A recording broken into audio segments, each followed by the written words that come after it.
Apa benar di perusahaan mantan yang berbaur Mas Rian akan dihapus? Gimana menurut Mas Rian sendiri? Oh, ya manusia kan selalu berusaha ya. Tapi Allah selalu punya jawaban yang berbeda kadang. Tinggal gini sih, simple aja. Allah ridho apa enggak? Gue tuh dari dulu dalam hal apapun juga, ketika gue buka jalur apa gimana gitu, pikiran gue cuma satu. Kalau emang gue niat gue baik, terus Allah ridho sama gue pasti hidup di sini. Jadi semua growth, peningkatan atau perkembangan itu berarti karena ridho Allah. Kalau suatu saat gue gagal, gue hancur, gue rusak, market gue rusak ibaratnya, ya berarti itu jawaban dari Allah atas semua sikap dan pengambilan keputusan gue di dalam hidup. Berarti itu nggak diridhoin sama Allah. Gue dari dulu usaha begitu, Mas. Jadi ya tinggal di mana ridho Allah berpihak gitu aja. Bis Kencana double decker yang baru dimasukin karoseri mana, Mas? Udah gue bilangin, antara kalau nggak Laksana, Tentrem, Adiputra, Piala Mas, udah itu aja. Tinggal beliau milihnya yang mana lah. Adiputra ngeri, Mas. Ya Allah, sekarang gua kasih tahu lu ya, Adiputra sekarang harganya karoserinya doang itu hampir 1 M, Mas. Kemarin denger infonya, karoserinya doang.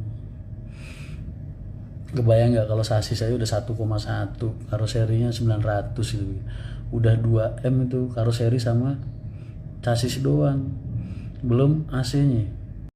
Seatnya, joknya 1 jutaan, 100 jutaan. AC-nya 130, 2,2 berarti bisa tuh paling nggak sama BBM-nya 2,3 sekarang. Bayangin 2,3 M. Mas, kenapa Adiputra lebih mahal dari yang lain? Karena Adiputra masih megang purna jual, Mas. Sampai detik ini masih megang purna jual. Kan harga bis baru segitu ya, Mas. Berapa angsurannya per bulan dan terus berapa kalau jual tiket bisnya? Wes mau main santai, paling santai aja deh. Bagi 60, 2,3 tambah tuh berapa persen? Bagi 60 tambah berapa persen tuh berarti? Anggaplah 7 flat misal, 8 kali 5 misal 40. Berarti paling enggak minimal per bulan lu pengen bis itu setorannya di angka 70 lah paling enggak kan, berarti anggaplah per bis itu apes-apesnya nih perusahaan yang gue bikin batas minimal aman ya, itu juga berat benernya. Itu bikinlah di angka 450, 15 orang per hari di kelas eksekutif dari 30 seat. Harga tiket yang rasional buat bis yang isinya 355 ribu itu belum dipotong komisi. Berarti harus nambah komisi 10%, nambah prasmanan, tambah snack. Berarti paling enggak tiketnya 400 ribu. Itu baru pengusahanya sehat, Mas. 355 ya kan, ditambah 10%nya berapa, terus kan harga tiket misalnya 400 nih, diambil 10%, diambil prasmanan 25.000, diambil snack 5.000, misalnya 110.000, sisanya harus 355.000 minimal. Berarti paling nggak harga tiketnya berapa, saudara-saudara? 400.000, Mas. Itu baru bis bisa lunas selama 5 tahun dalam kondisi sehat. Terus kok ada perusahaan bis yang harga tiket berani murah? Cara sistem kerjanya gimana, Mas? Makanya kalau kalian lihat banyak perusahaan bis yang hancur-hancuran, ya berarti dia selama ini subsidi silang. Nutupin subsidi silangnya dari mana? Dari high season. Entah itu lebaran, Natal tahun baru dan lain sebagainya. Padahal harusnya Natal dan tahun baru, high season itu jadi bonus, Mas. Jadi bonus yang memperkaya perusahaan atau menambah penghasilan perusahaan, tapi akhirnya selama ini yang terjadi nilai-nilai plus dari high season itu dibuat nutup subsidi silang bulan-bulan sebelumnya. Kan sistem hitungannya bis akap begitu. Terus kalau bis pariwisata cara hitungannya gimana, Mas? Ya sama aja, tinggal lu hitung aja. Kan nilai investasinya sama, 2,3. Lu bagi aja 60, berarti berapa? Berarti setorannya pariwisata sebulan paling enggak rasional 60-70. 70 juta lah angsurannya. Pendapatannya sebulan. Ntar yang dipakai buat ngangsur 53. Kenapa kok ada orang yang angsurannya 30, Ah mas, tapi temen gue angsurannya cuma 30 juta. Karena dia ada DP, tapi kan DP-nya nggak dihitung sama dia mas di penyusutan, ya kan? Nggak bisa begitu, DP harus dihitung penyusutan. Masa DP-nya nggak pengen lu hitung, berarti hilang dong DP-nya. Ada pengusaha, gue mah santai, dapat berapa aja. Orang bis gue beli cash ini.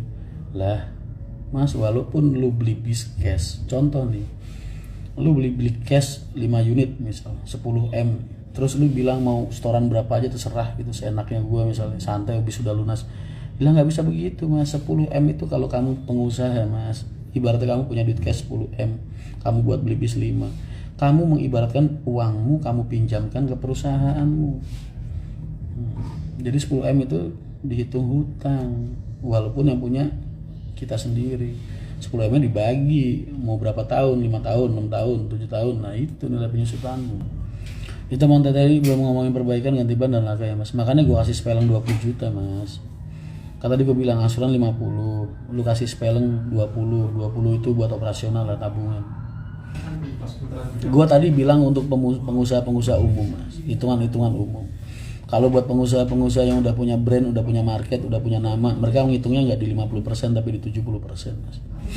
Tapi buat orang-orang yang baru pengen nyemplung, mau siapapun mulut manis yang mendatangi kalian, percayalah mas, hitungannya di 50% nggak di 70%.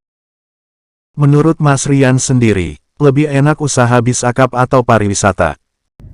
Justru malah sakit mas, sakit bis pariwisata, karena pariwisata itu ketaker mas. Pariwisata tuh mentok cuman bisa jalan maksimal nih kalau pengen dibilang gila hitungannya, itu 30 hari kerja. 30 hari kerja lu anggaplah untung lu cuman di range 1,5 sampai 2 juta per hari. Lu kali 30, mentok penghasilannya di angka 60 juta, nggak bisa lebih. Itu pariwisata. Siapa yang mau ngitung coba sini? Nih kalau ada pengusaha-pengusaha pariwisata, gue tanya nih, pernah nggak lu di bulan-bulan normal lebih dari 70 juta atau lebih dari 60 juta? Nggak mungkin, karena udah mentoknya segitu. Soalnya tarif parwis itu udah punya tarif per hari mas, nggak bisa lebih. 100%-nya parwis itu untungnya paling mentok, gampangnya dia ngambil untung per hari 1,5 sampai 2 juta rata-rata pengusaha bis yang gue kenal, atau 1,8 lah. Itu keuntungan dia bersih setelah solar, gaji karyawannya, belum pengeluaran bulanannya. Lalu kali 30 hari kalau emang itu perusahaannya gila yang berangkat tiap hari jalan ibaratnya. Berapa mentoknya? Cuma 60 mas, beda sama akap. Akap angka segitu itu masih pakai okupansi 50%, belum 60, belum 70, belum 80. Makanya benernya kalau buat orang-orang yang berpengalaman atau orang-orang yang menguasai bidangnya, nyari duitnya enakan di akap. Tapi kalau buat orang-orang yang nggak punya kemampuan di akap, ya larinya di wisata. Kalau mulai bis pariwisata bekas rehab apa baru, tergantung lu suka mau jual, bisa mampu jualan nggak. Orang jualan kan dua sih mas, satu kamu jualan barang, kedua kamu jualan nama. Kalau kamu jualan barang ya bismu harus lebih bagus, harus baru, investasimu harus lebih besar. Itu kalau kamu mau jualan barang. Tapi kalau kamu mau jualan nama, ya nge-brandingnya susah. Contohnya orang-orang yang berhasil nge-branding nama, jualan nama itu Mas Wahid tuh contoh, pesona. Dia memulai dari bis-bis second umurnya yang tua-tua banget. Sekarang udah berapa bis? Karena apa? Karena sejak awal Mas Wahid udah punya branding, udah punya brand Mas Wahid. Mas Rian juga begitu. Kita orang-orang kayak gue jualannya jualan nama, bukan jualan barang.